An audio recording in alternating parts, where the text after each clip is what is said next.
If you enjoyed this video, please like, share, and subscribe. And please join me on my website at nanice.com. Thank you.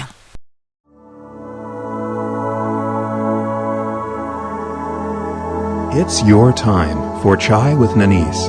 Get ready for substance, clarity, change, and especially empowerment. Get ready to turn over stones, uncover stories, and get to the heart of the matter in every area of your life. Any mood runs, any emotion flies, and your dreams are within your grasp.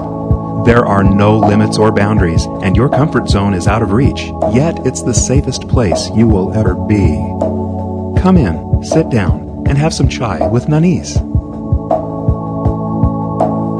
Welcome to Chai with Nanice. I'm Nanice. Today we're going to be talking about life after death.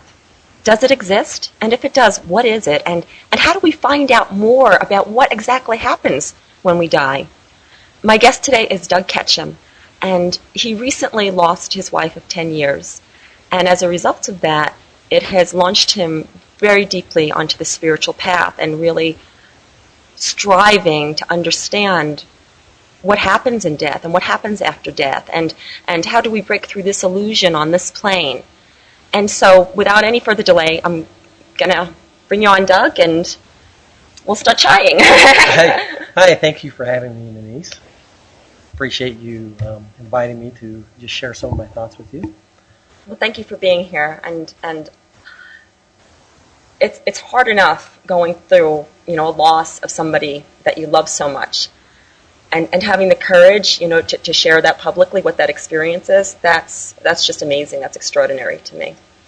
Well, thank you. It's been actually an extremely challenging and difficult thing for me in my life at this point. And, I don't feel like I'm that old, and it's something that I never thought I would be facing, at this point in my life. So it's caused me to really have to look at my life and challenge my belief system. Actually, it's challenged it to the core. Really?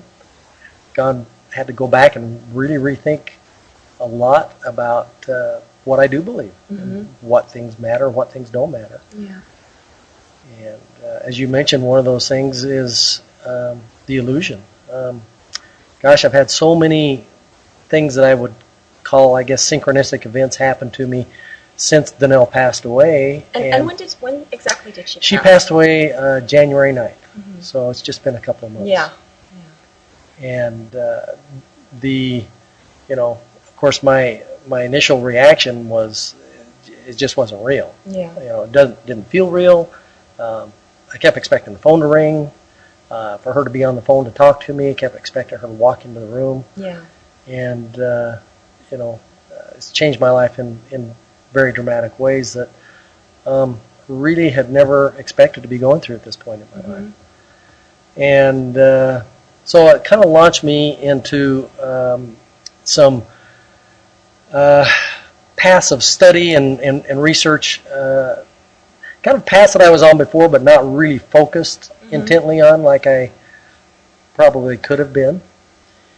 And it's opened my mind to so many new ideas and things that brought me, down a completely new path and changed my thinking. What's so profound? Like, what is the most profound shift in your thinking? Well, probably the most profound shift in my mind is that all of the things that we see and touch and feel are not necessarily what is actually real in the universe.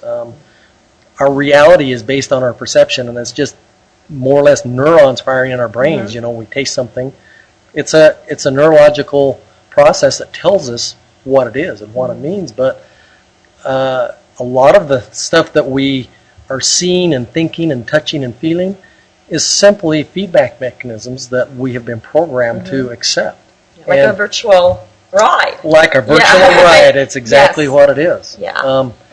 It seems real to us, and we experience it as real, but there's so much more going on outside of our minds. I was reading that our brains take in about 10 billion bits of information per second, but they filter out all but 10. Yeah.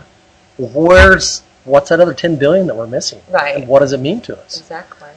So for me, it's been kind of a spiritual quest. It's pushed me into a lot of questioning about my spiritual ideas and things that I've thought about for most of my life, but haven't really paid as much of So was it more like a curiosity?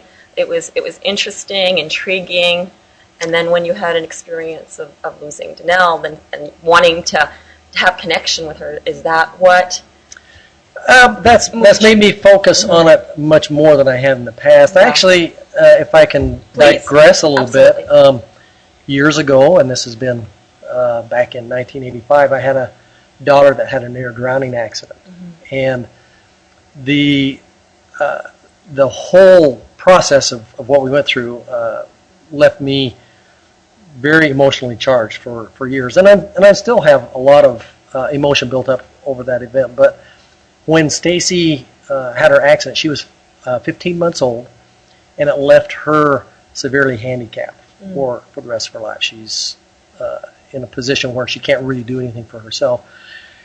And prior to her having that accident, I actually had a dream that one of my kids was going to drown. I dreamed this about 30 days before.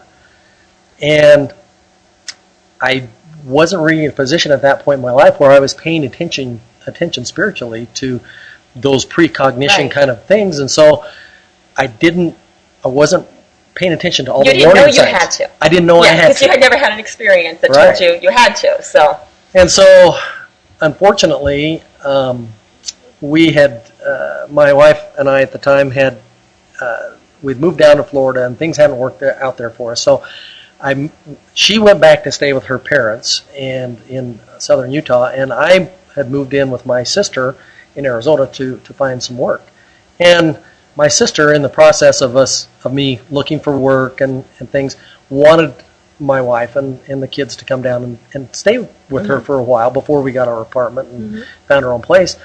And I didn't feel good about it. It didn't feel right to me. And it didn't feel right to my wife. And yet my sister was very insistent. Really, really, I want to have your kids be here. I want to, have Julie hang out. It would be really great.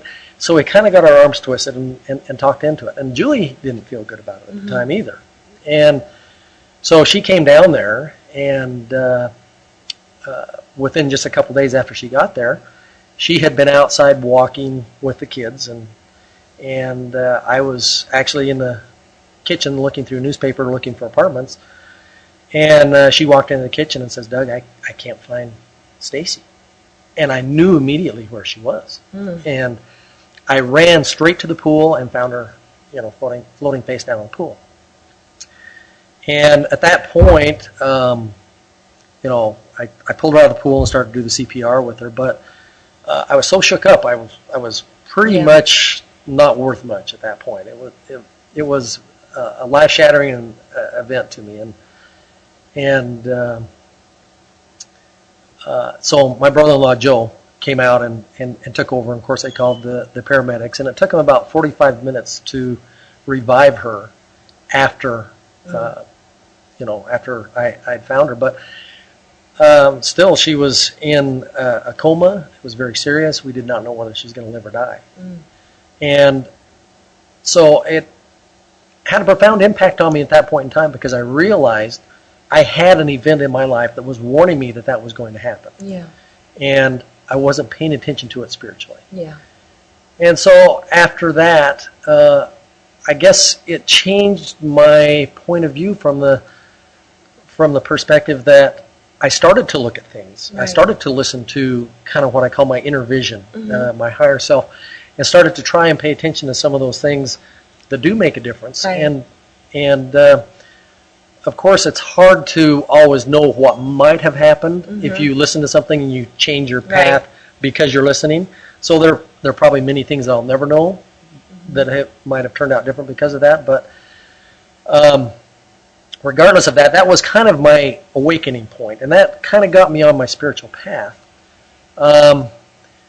And life happens and things change, and my wife and I, at the time, Julie and I, ended up growing apart a little bit. Part of it was because we decided to move to a small rural town to raise our kids. We thought that'd be a better environment, but work didn't work out like I thought, and so I ended up commuting for back and forth from southern Utah to Phoenix for about 2 years, and that just kind of put quite a strain on our relationship, and we kind of ended up growing apart. And from what you've shared with me, it sounded like you really didn't have that kind of spiritual connection with your wife. It was different, maybe more traditional, and then Danelle came into your life. Right. Over how many? Over 10 years ago, I suppose. Yeah, it was a little over 10 years ago, and my ex-wife is actually the one that introduced us. That's awesome. So, and so Danelle has definitely been on the spiritual path. And when the two of you connected, I'm assuming that it pulled you more into the inquiry, the mystery. It did. Yes. She was actually a huge catalyst to help propel me further down that same spiritual path. One of the first things that happened when we met was I had quit my job and was day trading, and I had been doing pretty well, just living off the stock market, and that's something you can do in a small rural town. But I had, to me, it was a very traumatic event. I lost about $70,000 in the matter of a few hours one day. Yeah. And so I was really upset. I was emotionally distraught, and Danelle came over and sat down with me, and she said, "What's changed in your life?" I said, "Well, I just lost a, amount of money that took me a year to accumulate." And she says, "But what's really different?" She says, "Do you have a roof over your head?" I'm like, "Yeah." "Everybody healthy?" "Yeah." "You have food to eat?" "Yeah." "All of your immediate needs are being met right now, right?" And I'm like, "Yes." And she says, "So what are you worried about? Yeah. The universe will provide. The universe will take care of you." Yeah. And that is so true.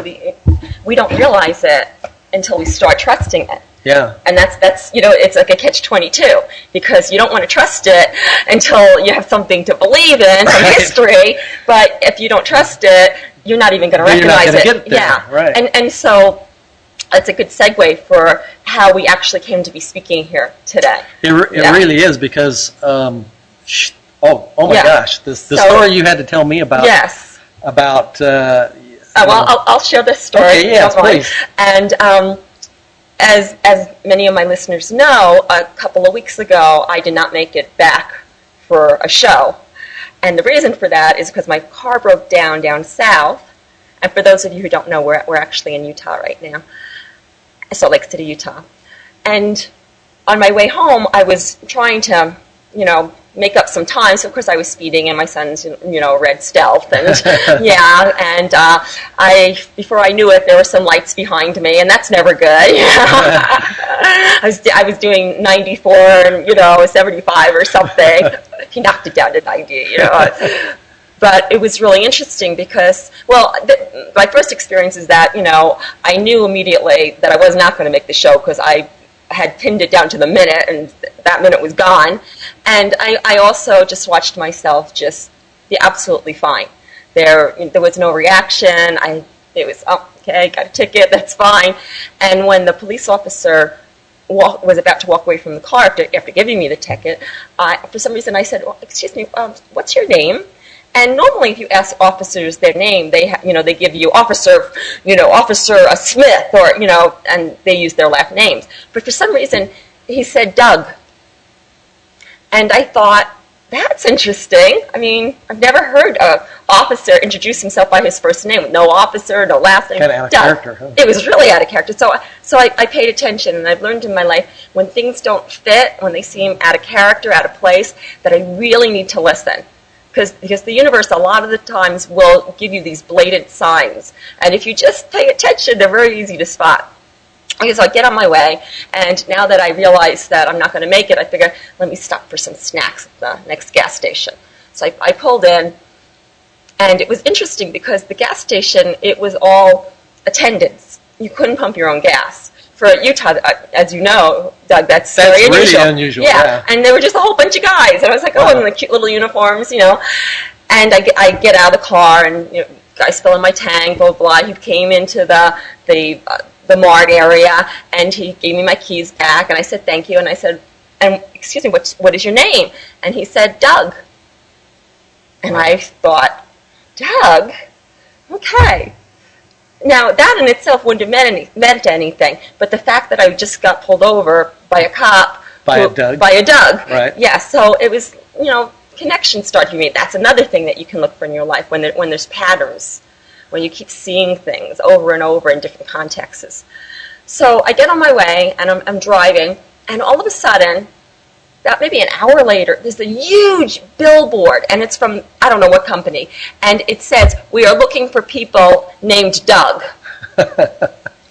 And I That's just incredible. I thought New York language in my head and went, holy shit, what the hell is this now?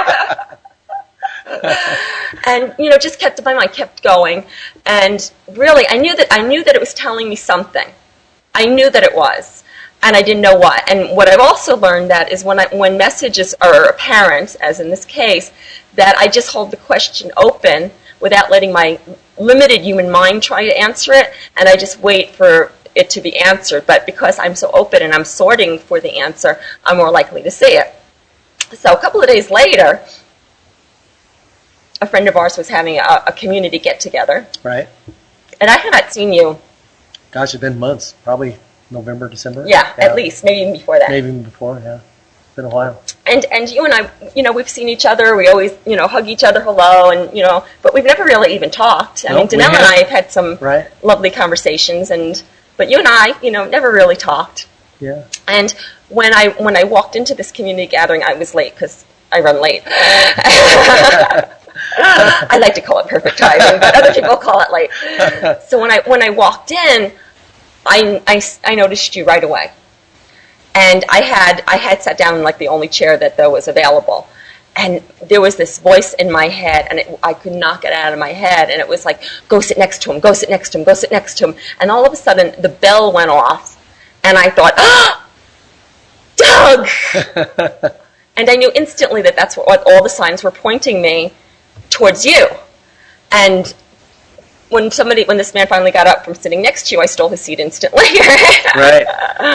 The interesting thing about that was that's actually the first thing that I have gone to, first community get-together with our group of friends and things like that I've been to since Danelle passed away. And that was extremely difficult for me. I felt so out of place and alone. The love of my life that was always there by my side. Always by your side.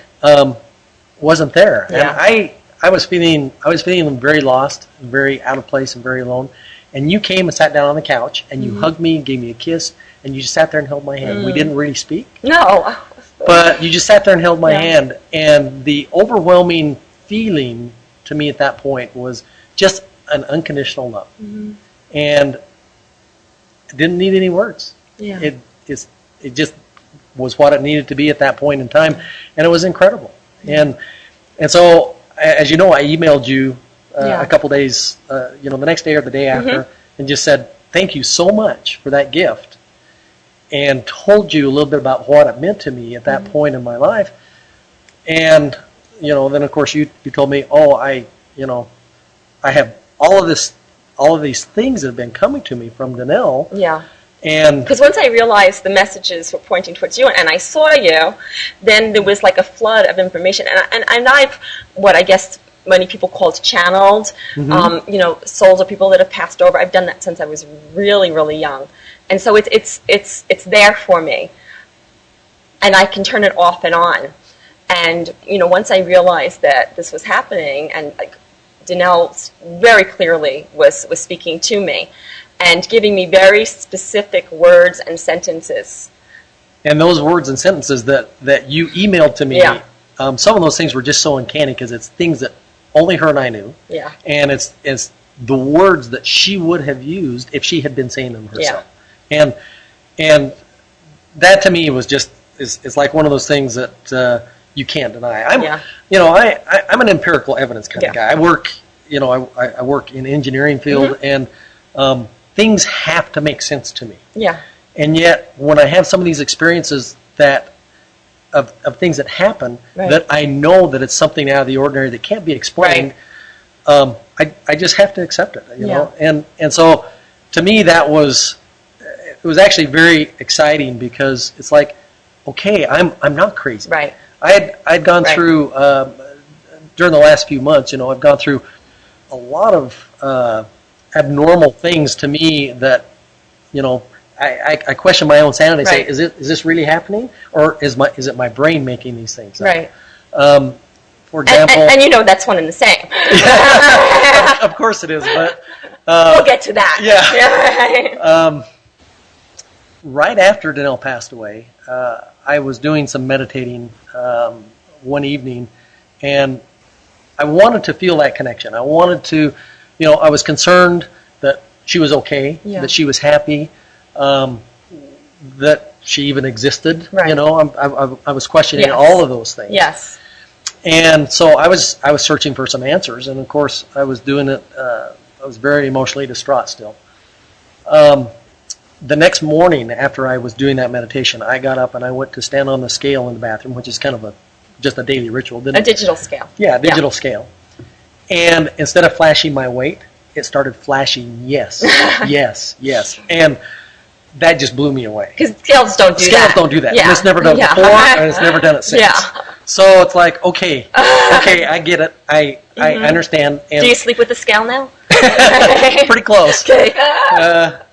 But I've had a lot of little things like that happening, and then of course your story came along after that, right? About you know, meeting this Doug, and then you know, seeing me and seeing sitting down by me at that little gathering. That was an incredible synchronistic type of event for me, and I just don't believe that was a thing that happened by chance. Yeah, and I wasn't even planning on going to that event.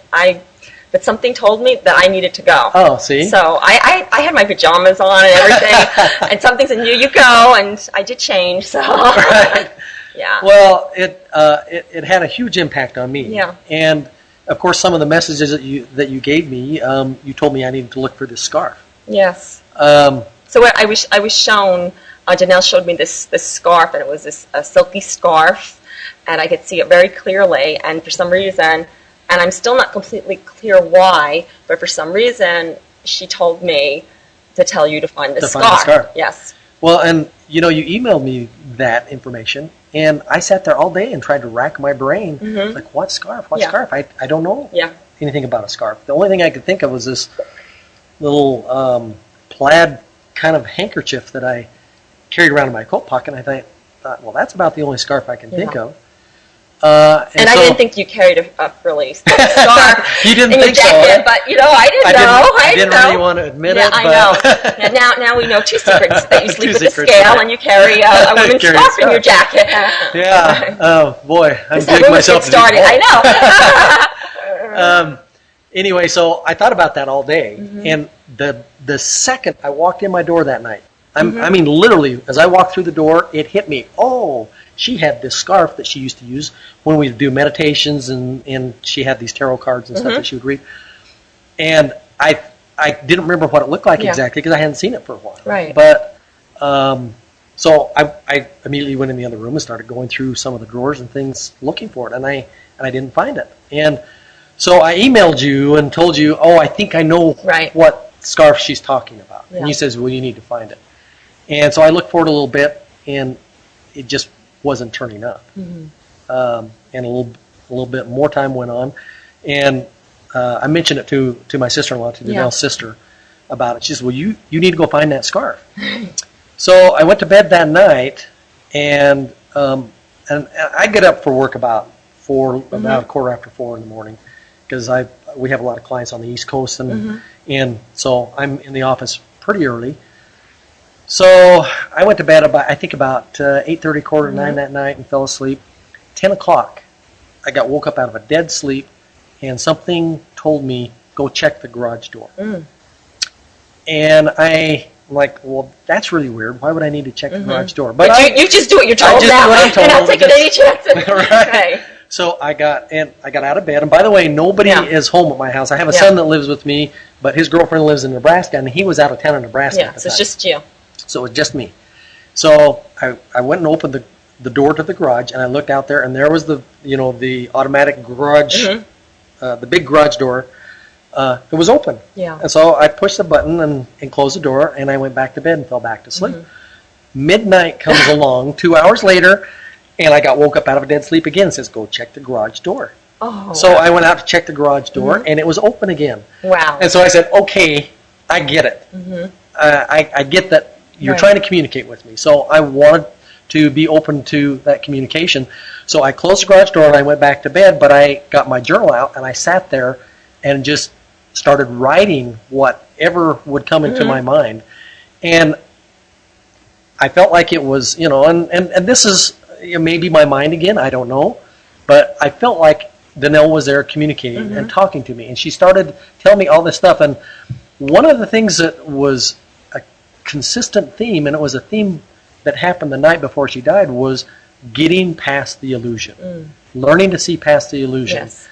And I think I've told you the story about the night before she passed away. She wasn't feeling really well. And so we went to bed early and we were talking and things like that, and she couldn't sleep.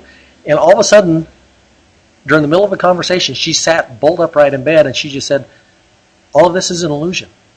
And I says, I know it is, sweetie. I've believed that for a long time. She says, no, this is really an illusion, and you need to learn to see past this illusion. Yes. And I says, well, I believe that and I know that, but I'm struggling with how to do that. How do I see past it? She says, you've got to try harder. Yeah. You've just got to try harder. It's an illusion, and you have to get past this illusion. So it's almost like she knew that she was going to pass, and she needed you to get real serious about this. Yes. Now, one of the messages that I received from her is that there's some type of agreement that you create this connection beyond, the veil of life and death. And that would not surprise me one bit. Yeah. You told me a story about that. I really enjoyed that story. Yeah.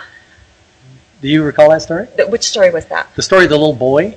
I don't know if it was actually about that. Well, it was about how how we have these events in our lives that happen to us, and we wonder why. Yeah. And sometimes we don't always know the reason, but it may be. Yeah. And so that's a good segue. The book is called The Sun and the Little Soul, The Little Soul and the Sun by Neil Donald Walsh, and it's a children's book, but it's for adults. And the book starts off where a little boy's soul, goes to talk to God. I don't really know if souls are little boys or little girls, but in the story it was, so we'll go along with it. So the little boy's soul goes to talk to God and says, God, I want to learn about everything. And God says, that's wonderful. What would you like to learn about first? And the little soul thought, and he says, oh, I don't know. How about forgiveness? And God said, that is a wonderful thing to learn about, but there's only one problem. And the little soul got really sad, and he said, what's the problem? And God said, well, in order to learn about forgiveness, you're going to need somebody to forgive. And the little soul got sad again because he didn't have anybody to forgive, so he didn't think he was going to be able to learn about forgiveness. And just then, a little girl soul popped in, and she says, I can help you. And the little boy soul said, you can? She said, yes, I can. The little boy said, how are you going to do that? The little girl soul said, well, that's easy. We're just going to go down there to that planet called Earth. And we're going to be humans on that planet, and we're going to forget each other. And one day we're going to meet up, and I'm going to do something so terrible to you that you get to forgive me for it. And the little boy soul said, you would do that for me? And the little girl said, of course I would do that for you, because I love you. And then she made him promise something. She said to him, there's one thing that you're going to have to do for me. If I go down there to do this horrible, heinous act to you, I'm going to have to forget who I really am. And I'm going to need you to have to remember who I really am, to bring me back to myself. Wow, that is an incredible story. And the little boy's soul said, I can do that. Wow. And if the story were to continue, it ends there. Okay, sounds like a happy ending. The story would continue, we would, follow them through their lives. Follow and them find through their out what lives, and happened. maybe, they meet at 30, 40, whatever. Maybe they have, an amazing, love affair, and then she just does the most awful thing that, a person could think of, whatever that might be for him in his life. Right. And, he suffers and suffers and suffers and suffers, and he thinks, why me? Why I didn't deserve this? This isn't fair. She's such a, and just blame, and shame, and, all this judgment and fear and everything. And he will have forgotten that he set that up because he wanted to learn about forgiveness. And, and that's really the key, because in order to learn about forgiveness, you really need the opposite experience. Right. And so he has to be in that place of feeling that pain, of feeling that separation, feeling that betrayal, or whatever it was for him even to get to the place of forgiveness. Right. And this is true for, all the for things that we go. all the experiences that we go through. When people, ask, oh, what did I come here to learn? It's really, really easy to say. And first, I should mention, I don't think there's anything really to learn. This is just a playground. Sure. And we get to have fun. Fun and education. But we know it all. There's nothing to educate. It's just part of the game. It's just. And so, it's like if somebody has had, a history of imprisonment, and that could have been physical or emotional or whatever, it's very clear that they came here to learn about freedom. Right. If somebody, had a situation where they were, constantly afraid all the time, or had anxiety or something like that, and there was a history and pattern of that, we'd say, oh, they're here to learn about power and courage. Right. And so it becomes very easy to, when you look at a pattern of somebody's life, what they come to learn. And the thing is, when you finally do get it, it integrates so deeply within your body, within your cells, within your mind, within your soul, that it shifts you permanently. It changes your life. It changes your life. Entire perspective. Yeah. And so we go back. I'm sure there's people listening to us today, and they're thinking, oh, but this person, my ex-husband, my ex-wife, or my neighbor did this horrible, horrible thing for me, and I didn't set that up. I didn't, and something bad happened, and somebody got killed, and and really. Nothing bad ever happens, and this goes back to the illusion. Right. And nothing bad ever happens because it's not real. It's not real. And so what is reality? This is what we consider reality, but what we consider reality is really a dream state. Right. Holograph. We can call it by many names, but it's really happening in the larger mind of God. Right. Or the higher force, whatever you want to call it. But that's where it's happening. So it'd be like at nighttime, you go to sleep and you have a dream. And you wake up. Yeah. And you think, oh, that seems so real. And it could have been the worst dream in the world. Right. You could have dreamt that somebody stabbed you, and you wake up and you look for the knife and there's no knife. Right. Because it wasn't real, and it's the same thing. Right. It's the same thing. It's just that our ability to see past that illusion is more difficult under our current circumstances. Why do you think that is? That's a good question. I don't know that I have an answer to that, Yeah. but I've been reading a lot about that kind of stuff lately. I picked up a book called The Holographic Universe that has really been mind-expanding. And it's all about quantum physics and how quantum physics ties in to all this. Scientists are now saying that the universe is a quantum hologram. All of our experiences are based on quantum holograms. They've done mathematical equations, Fourier transform sets. They found out that every way that our body processes information, whether it's tactile or hearing or sight or from taste or touch, it's all processed based on this Fourier transform set. Wow. And this Fourier transform set was the basis for discovering what they call a hologram. And a hologram, and I don't know how familiar you are with a holographic image, but a true holographic image, if you were to look at the film that contains that holographic image, it looks like just a bunch of wave patterns, much like you would picture a rock that's dropped into a pond, and then you see the concentric rings going out from there. Yeah. It has patterns of like that with concentric rings on the film, and you know don't that. really see the image. But if you shine a light through it, the image is projected out in space past the film. Right. Well, if you take that holographic image and you slice it in half, and you cut it in fourths, and you cut it in Yeah. eighths and sixteenths, down to the smallest piece that you can possibly see, it contains the entire image of the whole thing. Mm-hmm. Every piece you Yeah. cut it to, you can still shine the light through it, and you still see that, that whole process. You still see the whole image. It contains all the information for the whole image. And so what science is saying now is that the universe is a hologram, and that we are part of that hologram. Yes. And for us to be in the universe, we are a projection of that holographic, part of that holographic image. That, gosh, that has such profound implications to it, of what it means to us in our everyday lives. But some of the research that they've done with this, they've taken people and they've gone back and done hypnotherapy and done past life regressions. Yeah. They've taken people through the birth process back into a time before they were born. And one lady in particular went back at this time, and she saw that she planned her life and the things that she wanted to experience. And one of the things that she planned was that she was going to be raped when she was 37 years old. And she says, I can't imagine I would have planned that. Right. But there she was. She saw Right. in these past life regression therapy Right. things that she actually planned to have that happen. Wow. Why would we do these things to ourselves unless we had something that some reason for it, something that we wanted to learn. Something that we thought we would benefit by. Some way that would benefit us on a cosmic level. Or maybe it's just the experience of, it's like my kids, they love their video games. Right. And there's, and some of them are pretty violent, Right. I walk in the room and guys' heads being ripped off and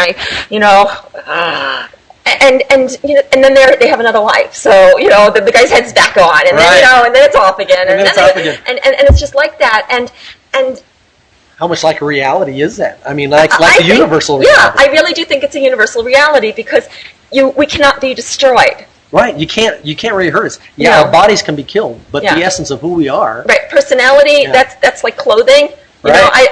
I'm not sad because, something that I wore 20 years ago, Right. was ripped and thrown out, Right. But, so I do believe that we are giving ourselves messages now to show us that we really are in a hologram, and a lot of these messages are through, the games that are out now, the virtual games, and there's just But so much also around through our us. life experiences Absolutely.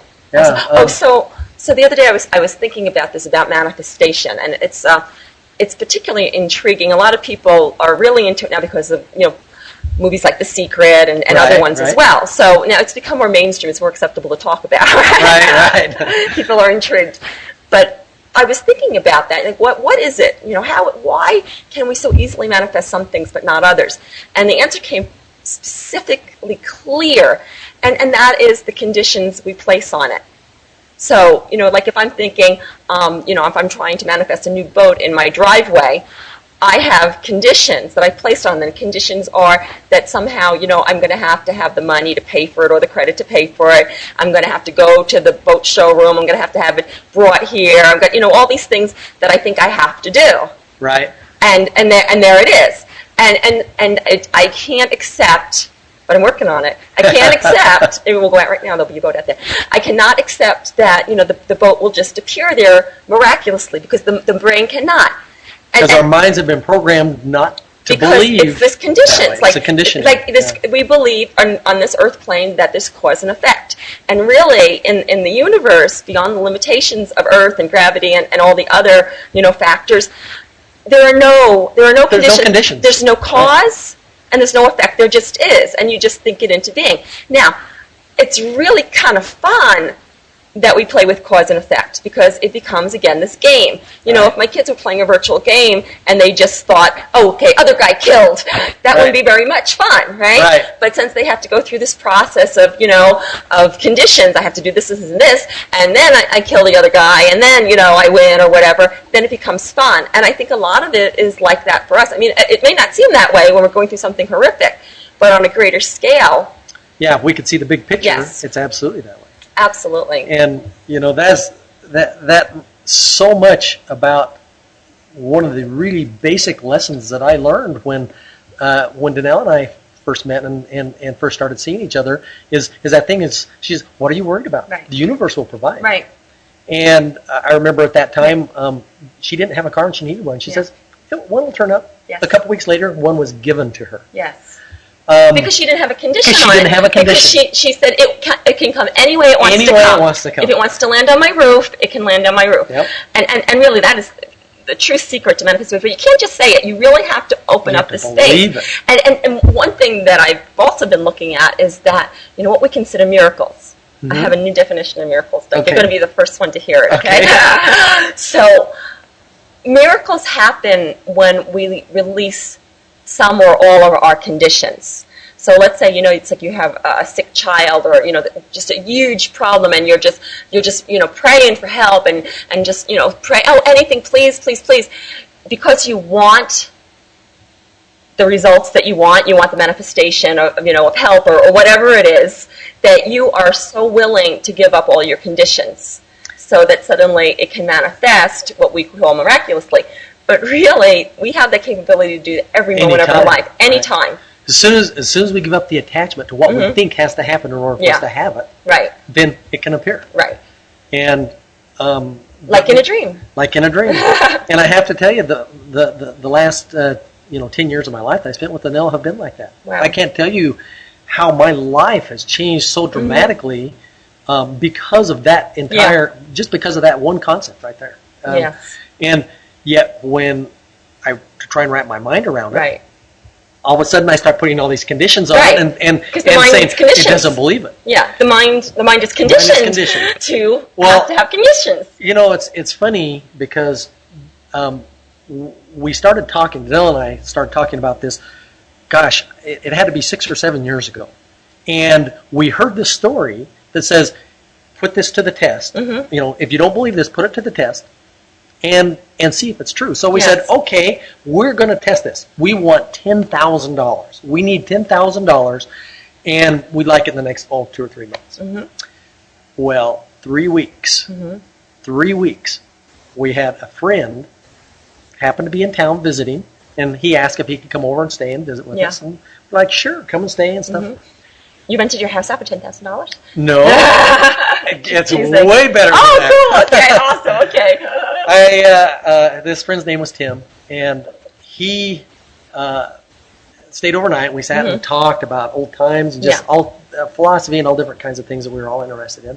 We're all pretty much on the same page spiritually. The next morning, he got up and he had to hit the road and he was getting ready to leave. He says, "I've got something here for you." And I'm like, "What?" He says, he took this big wad of bills out of his coat pocket and threw them down on the couch. And he says, "Thought maybe you guys could use this." Wow. And I said, "What?" I says, "Tim, what's it for?" He says, "It's not for anything, just because I can and I wanted to." And he knew nothing about your manifestation. He knew nothing about what we had put out in the universe. He knew nothing about it. And if you ever met Tim, you just have to know this is just an incredible human being. He's just he just because what happens is when we choose something, when we say yes to something, and we release the conditions on how it appears, the message, like a telepathic message, goes out to the entire universe, and who's ever tuned in or connected on that vibration, they're there to answer whether they realize it or not. Right. And this happens over and over again. Can I share with you my favorite manifestation story? Yes. Okay. I'd love to hear it. We have a few minutes left. So before I moved out to Utah, so it was about 11 years ago, I had just gotten married. I had 2 very young kids, and we were planning to move into this very small apartment out here in Salt Lake City. And when we were packing up and leaving, my mother-in-law offered us her dining room table. And it was a very generous offer, except I hated that dining room table. It was really, really ugly, and it was so huge that it literally would have taken up our entire dining room, that we would have had to crawl over the table. But my husband at the time, he reasoned that we didn't have any extra money to buy a dining room set, and we should just take that. And did I mention that it had urine from cats on it? So, it wasn't fun. So and he's trying to talk me into it, and he says, well, if we had some money, or someone gave it to, or something like that, but we don't, so we just have to take this. So I drive away from my mother-in-law's house, which is where we had this little disagreement, and I'm driving, and all I could think about is, don't want that dining room set. I don't want that. I mean, like I'm like, just passionately, I don't want that dining room set. And so, little voice in my head said, okay, stop concentrating, stop focusing on what you don't want. What is it that you do want? And so I immediately surrendered to that, and I started visualizing my perfect dining room set, the perfect size that would fit in that room, and I pictured what color it was, which was black, like a lacquer. I pictured the high back chairs. I pictured it's modern. I pictured the whole thing. It's just beautiful. And I'm driving, and I wasn't paying attention. I made a wrong turn. I ended up in a residential area, and I couldn't find my way out. And the next thing I know, right in front of me is this man. He's putting out this black lacquer dining room set on his front lawn. Oh my gosh. I almost couldn't believe my eyes. I really had, okay, is this a dream? I'm doing the pinch thing. By the way, the pinch thing doesn't work because you can put yourself in your dreams and you still feel it. Yeah, so that doesn't work. Gotta find something else. So I sat in the car for a few minutes just in total disbelief. And finally I got out of the car, and must have thought I was weird because I was acting strange. And I went over to him and I said, oh, you're selling your dining room set? And he said, yeah. I said, how much? He said, oh, just $100. And I just happened to have $100 in my pocket, which at that time that wasn't something that I did, but it was there, okay? Wow. And of course I said, oh, I'll take it. And I said, by the way, just out of curiosity, what made you decide to, put it out on your front lawn today to sell? It wasn't like other people were having garage sales or anything. There was nothing else. He was trying to sell just that. And he says, it was the oddest thing because a year ago, we bought a different dining room set because it matched, our new decor more, and we just put this dining room set in the garage, and it's been in the garage for over a year. And all of a sudden, my wife walks into the room that I was in and said, you know what? We should just put that dining room set out on the front lawn and see if somebody wants to buy it. Wow. And that was about the time that I'm visualizing what I want. Right. And the connection, boom, boom, there it was. She got the message. She tells her husband, put it out on the lawn, and I immediately, he was just like, putting the last chair under the table. Wow. And that's how fast it can be. Yeah. So the problem is that we put conditions on it. Right. And we think, okay, if this is going to happen, I have to make it happen this way. I'm expecting it to come to me in this form or that form. And making sense. Yeah, logical, or it makes sense to rational. Us. And as soon as we let go of that, then it can happen. Yeah. And it can still happen with conditions, but it's just harder, and it takes longer, and you might give up in the meantime, right? Might put us through a whole bunch of drama that isn't necessary in the meantime. Yeah, and so chances are, if you're not manifesting something that you want, it's because you have put limitations on how that can appear. Right. And it's a really good thing to just start practicing releasing the limitation, so you could do it with small things like getting a good parking spot, or the bakery has your favorite pastry, or just smaller things that you can see, okay, this does work, and then you could try it with the larger things. Right. That that reminds me, I don't know if you've read the book by Richard Bach called Illusions. Yes. Okay, well, the one part in that story where he's trying to teach him how to make these clouds disappear, and he picks this little cloud and he's putting all his energy into it, and he says, Richard, it's really amazing that cloud disappeared because you had such an attachment to it. You put so much energy into visualizing its existence by thinking that you were going to do something to it to cause it to disappear, that you created the attachment to it that made it harder for you to get through that. So I've thought about that a lot, you know. Because we do that. Because we do that. We do that. And we pput attachments to a lot of things. Yeah. And really, we're just making it up. The attachments and the conditions and, the cause and effect, we're just making it up. Sure. It doesn't really exist in universal law, so to speak, because there really isn't law, but, in the universe, these things don't exist. Right. They just exist on this planet because we agree that they do. Right. But we bring to ourselves the things that we choose based on our beliefs. Exactly. So, change your belief, change your life. Change your belief, change your life. And it's as simple as that, and yet it's hard to do. Yes. It's difficult to do because we have those attachments that it's so difficult for us to let go. Yes. But we can do it. But we can do it. Absolutely. Thank you so much, Doug, for being on the show today. Oh, thank You're you so much for awesome. having me. Thank you. You're awesome. So, real or illusion? What is life? And what is death? And is there really a difference?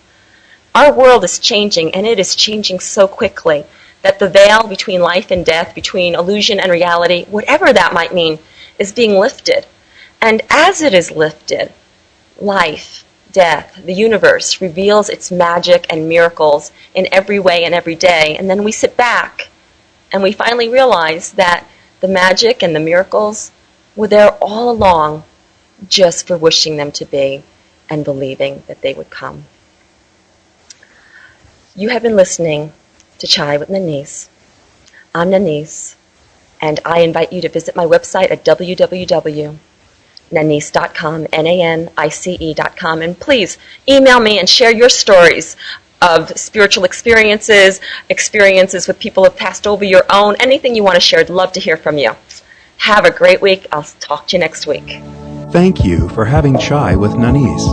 Please go to www.nanice.com for great free stuff that will empower you to live your best possible life. Free books, articles, shows, meditation audios, and so much more at Nanice.com. That's Nanice.com. Nanice's books are also available in all major bookstores and Amazon. Check out The Infinite Power of You. Even Gandhi got hungry and Buddha got mad. Zest Point, Lip Prints, and many others by Nanice Ellis. To find out about one-on-one coaching and how Nanice can personally coach you to experience your best life possible, please email mybestlife@nanice.com.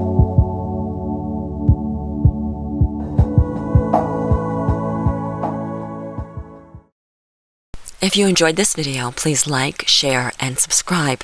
And please join me on my website at nanice.com. That's Nanice.com. Thank you.